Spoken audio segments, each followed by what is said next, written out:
I kind of think about the memories that my grandfather never shared with me about his service during the war. I don't even think he shared them with my father. So he came back and he was pretty quiet about it. I have a couple old letters where I know he was stationed in northern France, but I don't know about his experience. And so I kind of want to go see that countryside. I want to go relive some of those moments. And my expression of that is through my heritage as a paratrooper.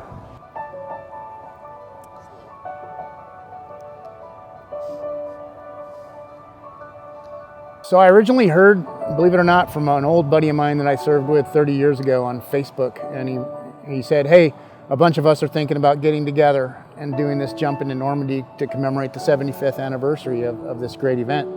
And to us, these guys, these old paratroopers were always our heroes. Those were the guys that really had the guts, you know, the guys that really created this stigma that we had to live up to as paratroopers back in the day. And so we wanted to kind of show our appreciation for that group of people and show them that we still care about what they did. So what you'll typically see if you think of parachuting or skydiving are these guys with square chutes that are very steerable, and they can slow them down and just land gently in sandals if they want to. That's not at all what we're doing. What we're doing is the old round chutes, which is what I jumped when I was in 20 years ago, 30 years ago. These are round chutes made to get a trooper quickly to the ground as safely as possible. We jump from, well, my lowest jump's around 500 feet, but we jump around 1,200 feet. That parachute's pulled immediately when you go.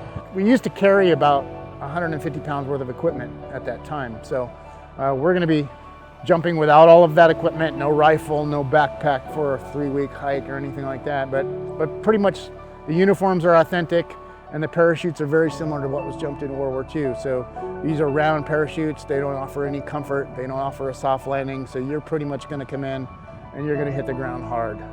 So my favorite experience so far has been how a group of guys who've never seen each other, never met each other, can get together, and we all share such a common experience that we don't even almost need to speak. We know what the mission is. We know how to do it. We know we can trust each other.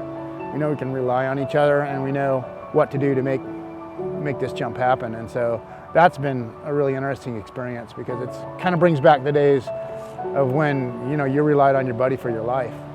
And that kind of trust is inbred, I think, in the airborne. And so that's a pretty cool thing. The thing I would like the most is to jump out of that airplane onto France, into Normandy, and I'd really like to meet a World War II paratrooper on the ground somewhere and thank him. If I could do that, it'd be pretty special. Yeah. Right here, we're here in the hangar, getting prepped for the big jump. All the guys are getting their gear down. We've got teams from all over the world here. We got the Swedish, the Netherlands, the British paras, a bunch of 100 or so from the United States. We've got the U.S. Army jump team and the English specialized jump teams, and so it's a really great group of folks, a really great airborne brotherhood, and we're looking forward to this jump together, celebrate these great guys did 75 years ago.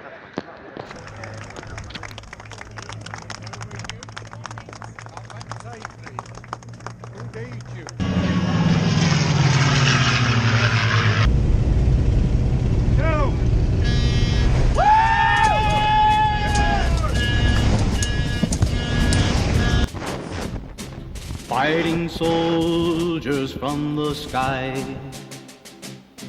fearless men who jump and die, men who mean just what they say, the brave men of the Green Beret. Silver wings upon their chest, these are men, America's best. 100 men will test today, but only 3 win the Green Beret. Trained to live off nature's land, trained in combat hand to hand, men who fight by night and day, courage take from the Green Beret. Put silver wings on my son's chest. Make him one of America's best. He'll be a man they'll test one day. Have him win the green